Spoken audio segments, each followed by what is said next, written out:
Factoring perfect square and difference of squares, trinomials. Okay, all right.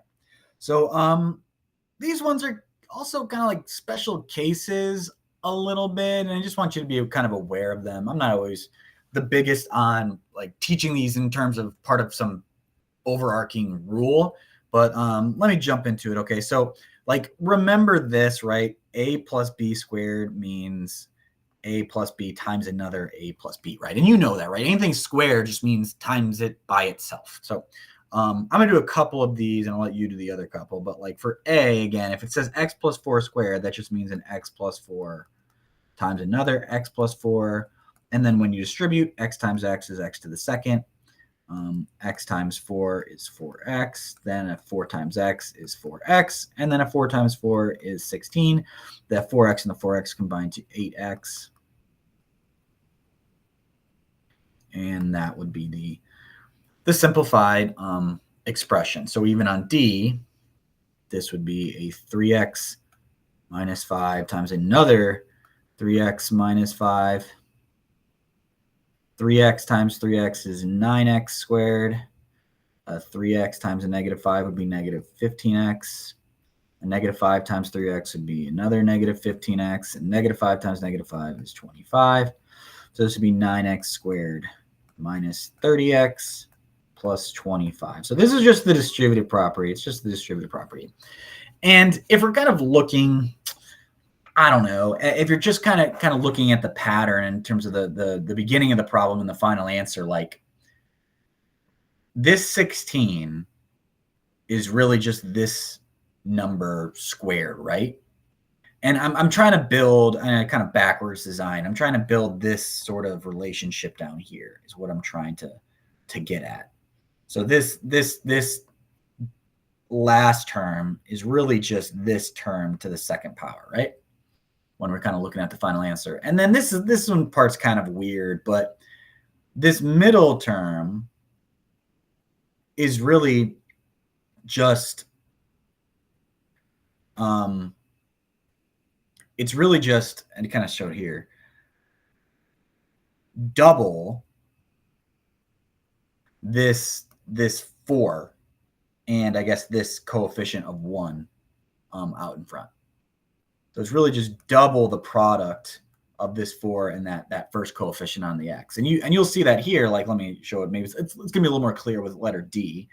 This negative 30 is just double, or in other words, 2 times. That's why it says 2ab down there.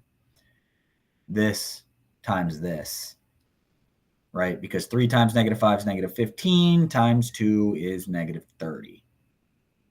And then this is still just that last number squared. But I'm sorry, this sort of rule down here that I underlined in green, I think sometimes it's a little more harmful than it is helpful.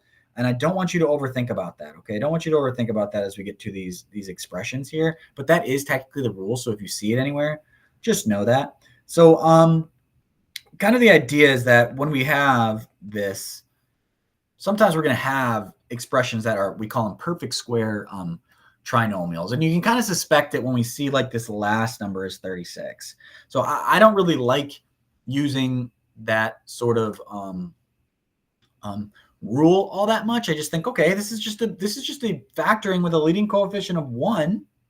So we're basically just asking ourselves what multiplies to positive 36 and adds to 12. Well, that would be 6 and 6, right? It would be x plus 6 and another x plus 6, which we tend to like to write it as x plus 6 squared.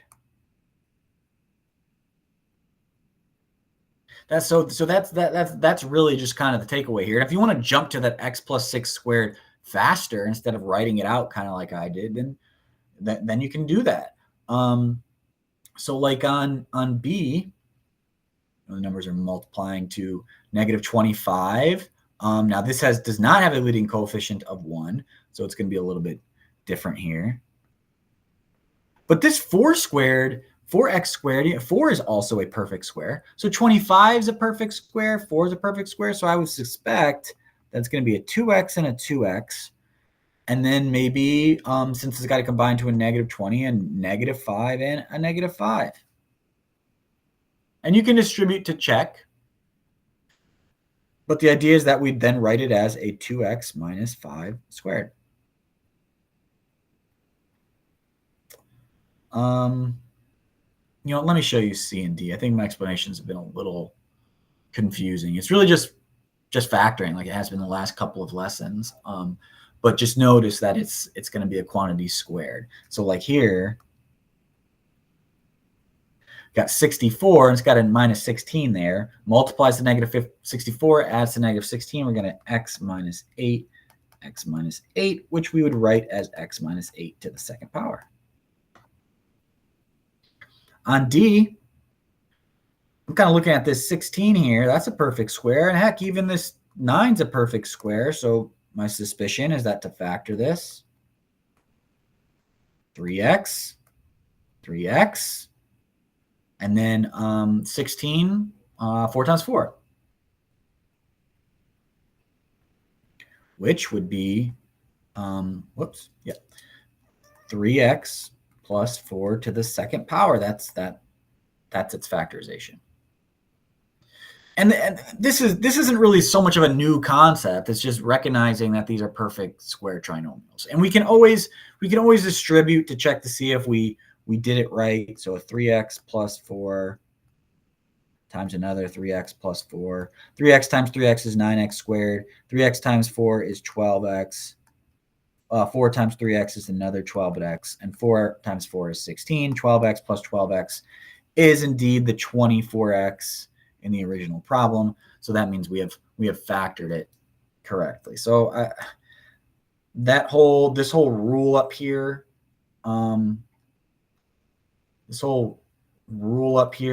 this isn't something you need to memorize or really even know all that well. But just kind of recognize it as you see it. That's for perfect square trinomials. Okay, so now I'm going to jump to, we call this difference of squares. But before we do that, let me just do a little review here. So again, like distribute here. And these are kind of interesting because we got x squared, and then we have a negative 5x. And then when we distribute here, we get a positive 5x. 5 times negative 5 is a negative 25. And what's interesting about this one is that these two terms combine to 0x, right? They combine as negative 5x plus 5x is 0x. They basically cancel each other out, and we have x squared minus 25.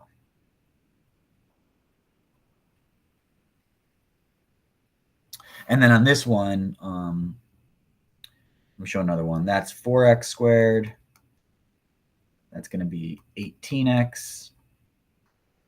That's negative 18x. So again, negative 9 times 9 is negative 81. So again, these two terms, positive 18x minus 18x, those will just basically cancel each other out. You get a 4x squared minus 81.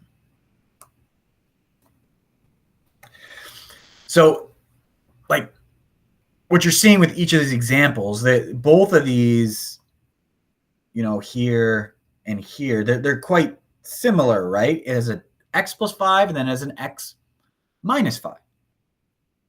The letter C, we have a 2x minus 9 and we have a 2x plus 9.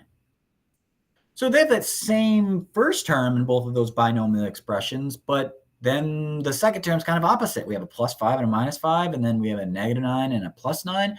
So we see that sort of kind of canceling out with it. So when you kind of see that, it kind of should lead you to this idea of difference of squares. So when I see on letter A, I see an x squared plus minus 16, and it has no middle term. It's got no middle term in there. That means these numbers in these parentheses basically have to add to 0. It has to multiply to negative 16 and add to 0. So I'm thinking a plus 4 and a minus 4. And that's its factorization. And I can distribute and check to see if that's right. So if I have an 81, I'm thinking an x plus 9 and an x minus 9. That'll give you a middle term of 0. Even on this, if I have 9x squared minus 25, it's got no middle term. And 9 and 25 are both perfect squares. So I'm thinking a 3x plus 5, and a 3x minus 5. Oh, I forgot to do D. I was going to do D. I got a 4 and a 49. Those are both perfect squares. So I'm thinking a 2x and a 2x. And then I'm thinking a plus 7 and a minus 7. So 7 times negative 7 is negative 49.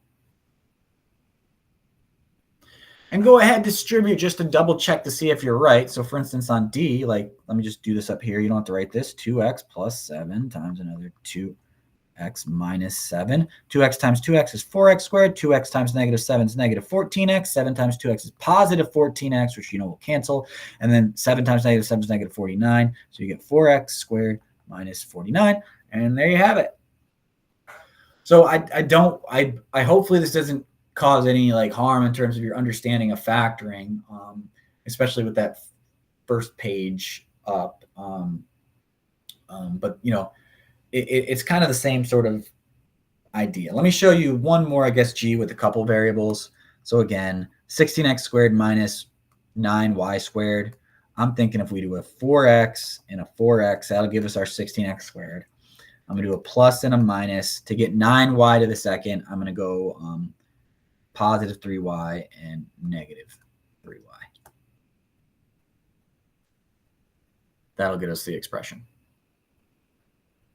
And of course, distribute, double check to see if it all checks out. Always do that.